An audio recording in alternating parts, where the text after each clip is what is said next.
Bismillahirrahmanirrahim. Assalamualaikum warahmatullahi wabarakatuh.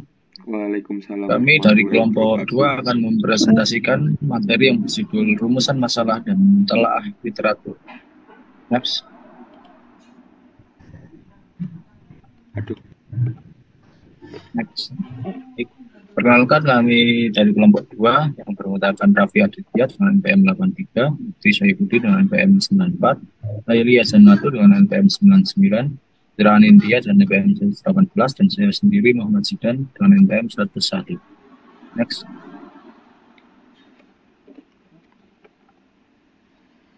Nah, pada poin yang pertama adalah perumusan masalah. Jadi perumusan masalah adalah konteks dari penelitian, alasan mengapa penelitian diperlukan, dan petunjuk yang mengarahkan tujuan penelitian. Perumusan masalah harus disertai dengan latar belakang masalah. Nah, latar belakang masalah itu merupakan informasi yang diperlukan untuk mengerti permasalahan yang ada. Dengan penyajian latar belakang masalah, pemahaman permasalahan penelitian menjadi lebih jelas. Next. Kriteria umum penelitian harus memiliki kemampuan untuk merumuskan masalah penelitian menurut Dan Gerlinger dan Habeli tahun 2009, serta Umaskaran dan Roger Baugi tahun 2010. Yaitu yang pertama itu masalah yang akan diteliti harus memiliki implikasi teoritis ataupun implikasi praktik. Dan yang kedua, masalah yang diteliti menarik bagi peneliti dan sesuai dengan bidang ilmu yang dikuasainya. Baik, selanjutnya akan dilanjutkan oleh Mas Mufti. Baik, terima kasih Mas Zidan. Selanjutnya menemukan masalah. Sumber penemuan masalah yang pertama ada kajian teoritis, identifikasi sumber literatur, evaluasi sumber, sintesis informasi, identifikasi kesenjangan pengetahuan, konsep-konsep kunci. Yang kedua, kajian empiris, perancangan penelitian, pengumpulan data, analisis data, interpretasi hasil, dan kesimpulan, serta implikasi publikasi dan diseminasi. Yang selanjutnya, rumusan masalah yang baik. Rumusan masalah yang baik, yang pertama menunjukkan variabel yang menarik. Menunjukkan variabel yang menarik, peneliti, dan hubungan deskriptif, di mana permasalahan secara sederhana diungkapkan dalam suatu pernyataan yang harus dijawab. Dalam penelitian deskriptif juga akan lebih berarti apabila memperhatikan penelitian yang ada antar variabel yang diteliti. Yang kedua, menyusun semua variabel yang sesuai, yang relevan. Menyusun definisi dari semua variabel yang relevan, baik secara langsung maupun operasional. Operasional ini harus jelas dan spesifik sehingga tidak menimbulkan berbagai macam penafsiran yang berbeda. Arti operasional yaitu penjelasan dalam terminologi operasional atau proses. Yang selanjutnya, tinjauan pustaka. Tinjauan pustaka atau survei literatur merupakan langkah penting dalam penelitian. Langkah-langkah tersebut meliputi identifikasi, lokasi, dan analisis dari dokumen yang berisi informasi yang berhubungan dengan permasalahan penelitian secara sistematis. Tujuan dari peninjauan pustaka yang pertama melihat apa saja yang pernah dilakukan sehubungan dengan masalah yang diteliti. Yang kedua, menghindarkan diri dari duplikasi penelitian. Yang ketiga, penyusunan hipotesis lebih baik karena pemahaman masalah lebih mendalam. Tiga hal yang perlu dipertimbangkan sebagai masukan untuk menentukan seberapa jauh tinjauan pustaka perlu dilakukan.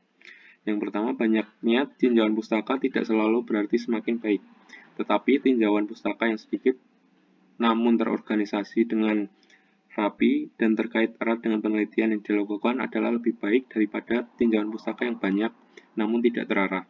Yang kedua, bidang penelitian yang sering dilakukan memerlukan fokus yang lebih terpusat. Yang ketiga, penelitian pada bidang yang masih jarang dilakukan penelitian, pembatasan fokus menjadi lebih besar. Kelebaran tinjauan pustaka akan membantu dalam penyusunan kerangka analisis. Selanjutnya akan dilanjutkan oleh Mbak Citra.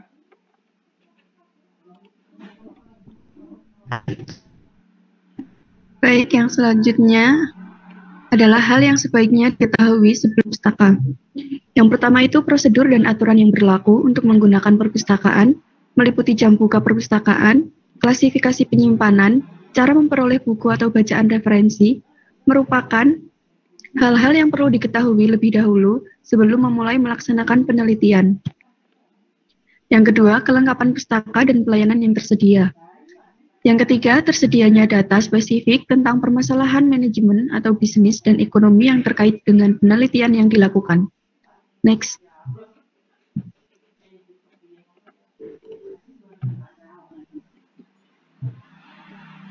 Kemudian ada kajian teoritis. Kerangka teoritis atau theoretical framework menunjukkan keyakinan Anda pada bagaimana fenomena tertentu atau variabel ataupun konsep yang saling terkait satu sama lain dengan model dan penjelasan tentang mengapa Anda yakin bahwa variabel tersebut saling terkait satu sama lain dengan landasan teori.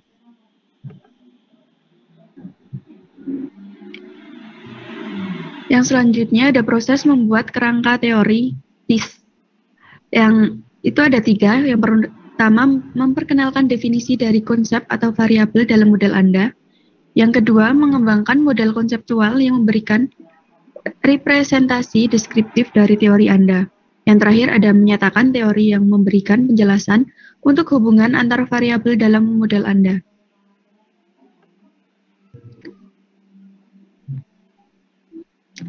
Dari kerangka teoritis, kemudian dapat disusun hipotesis yang dapat diuji untuk menguji apakah teori Anda valid atau tidak.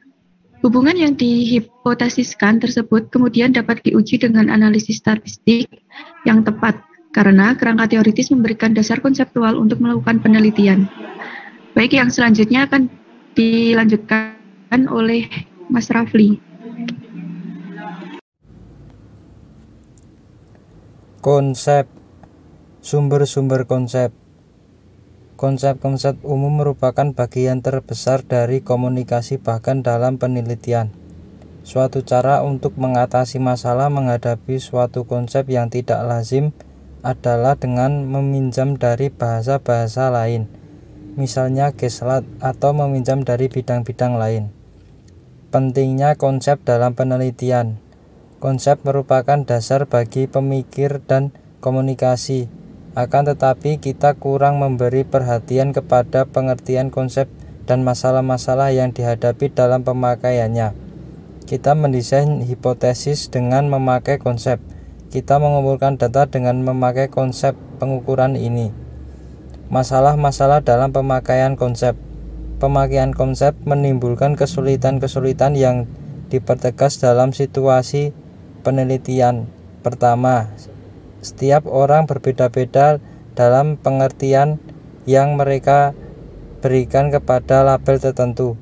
Masalah ini demikian besar dalam komunikasi manusia secara normal sehingga sering kita mengamati kasus-kasus di mana yang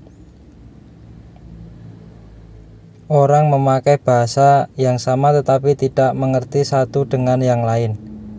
Konstruk dipakai dalam penelitian ilmu-ilmu sosial. Sebuah konstruk atau konstruk merupakan suatu bayangan atau pemikiran yang secara khusus diciptakan bagi suatu peneliti dalam atau untuk tujuan membangun teori. Kita membangun konstruk dengan mengombinasikan konsep-konsep yang sederhana, khususnya bila mana pemikiran atau bayangan yang kita komunikasikan tidak secara langsung dapat diamati. Selanjutnya, variabel. Variabel independen dan dependen. Para peneliti berkepentingan dengan hubungan antar variabel. Misalnya, apakah gaya kepemimpinan partisipatif variabel independen berpengaruh kepada kepuasan pekerja atau kinerja variabel dependen. Variabel moderator merupakan variabel yang independen kedua yang dicakup dalam hipotesis karena diduga mempunyai dampak yang berarti terhadap hubungan 4 hari kerja dalam seminggu. Akan cenderung meningkatkan produktivitas kerja kantor per jam yang semula dinyatakan. Lalu yang selanjutnya ada variabel luar biasa.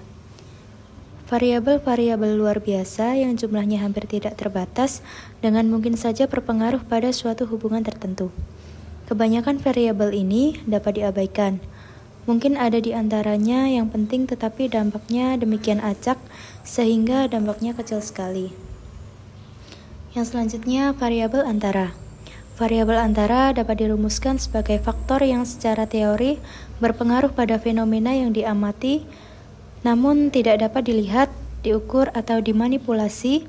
Dampak-dampaknya harus disimpulkan berdasarkan dampak variabel-variabel independen dan moderator terhadap fenomena yang diamati. Yang selanjutnya, review penelitian terdahulu atau telaah literatur. Bermaksud untuk mengarahkan penelitian dalam memperoleh perspektif ilmiah agar menjadi landasan pengembangan hipotesis. Telaah literatur akan mengarahkan argumentasi penggunaan metode pengumpulan dan pengolahan data penelitian yang akan dikaitkan dengan penelitian sekarang dan penelitian sebelumnya. Faktor yang dipertimbangkan dalam penelitian terdahulu yaitu yang pertama, membahas identifikasi variabel-variabel yang relevan dengan masalah penelitian. Lalu, yang kedua, menyatakan hubungan atau perbedaan dari dua atau lebih variabel yang diteliti. Lalu yang selanjutnya, menjelaskan perspektif yang menjadi landasan dalam pengembangan hipotesis berdasarkan teman-teman riset sebelumnya. Terima kasih, cukup sekian presentasi dari kelompok 2. Kurang lebihnya mohon maaf. Nun wal qalami wa ma yasturun. Wassalamualaikum warahmatullahi wabarakatuh.